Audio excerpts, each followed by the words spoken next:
Have you ever wondered if you can truly change? You know, we love the idea of change as human beings, don't we? I mean, think of the number of New Year's resolutions we make on January the 1st every year. I bet if you're like me, you've made a few. I bet also if you're like me, you've broken most of them 2 weeks later.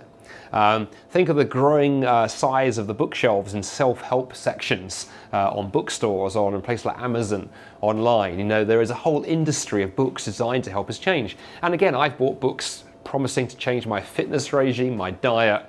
I don't often make them to the end, or if I do, they then sit on the shelf and gather dust, and I don't actually act on them. Change is attractive but hard. Similarly, when it comes to sort of the greatest stories we tell in books and movies, we love stories about change. There are the stories about negative change, about someone whose trajectory over the story is from a sort of happy place to a terrible place.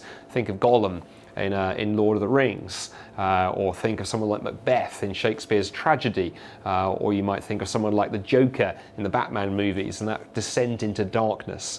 And those stories intrigue us, but the stories that are actually far more powerful and that sell far more copies, of course, are the stories where the change goes the other way. There's really positive change. You know, everyone loves A Christmas Carol, Dickens' famous story, because there is Scrooge, Ebenezer Scrooge, who starts out as his misery guts, but then changes over the course of the story for the better.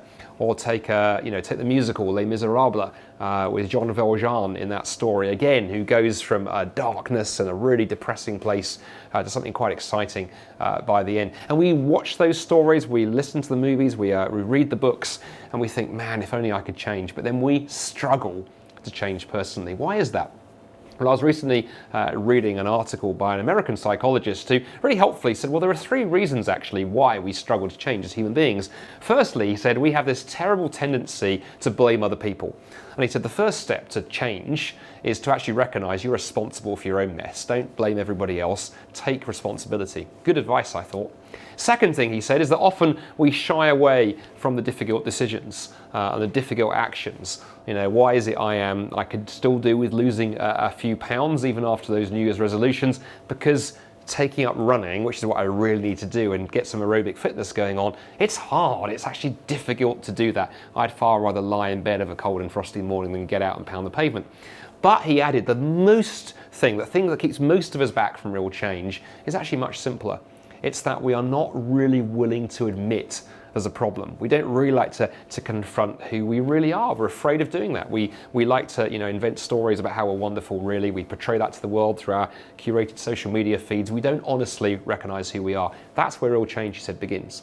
And as I read that, my kind of ears pricked up as a Christian, because I think one of the things I find so compelling about the things that Jesus said. Jesus said many helpful things, but one thing he said, particularly on the subject of change, Jesus famously said in John's Gospel, the 4th biography of Jesus in the New Testament, Jesus said, I am the light of the world. And elsewhere he went to talk about how one of the things that he does is he wants to shine his light into the darkest corners of our lives and illuminate what we're really like. And if we're honest, a lot of us don't like that idea. We would want to shy away from that and go, I'm not sure I want to be really illuminated for who I am. But then Jesus also said that he doesn't do that to condemn, but that he came to bring forgiveness and healing for all of that mess that is there in those shady corners of our heart. And I would suggest to you, if you really, really want to change, maybe we can't do it on our own. Maybe we need the help of Jesus, who comes to us and is willing, if you invite him into your life, to say, yeah, let me help you face up to who you're really like, but not so that you can then shrivel in horror, but that so with Jesus' help, you can begin dealing with those things that hold us back from everything he's created us to be. Have you ever wondered if you can really change? Maybe you can't really change on your own, but maybe in Jesus, there is the power to change available if you would only but ask.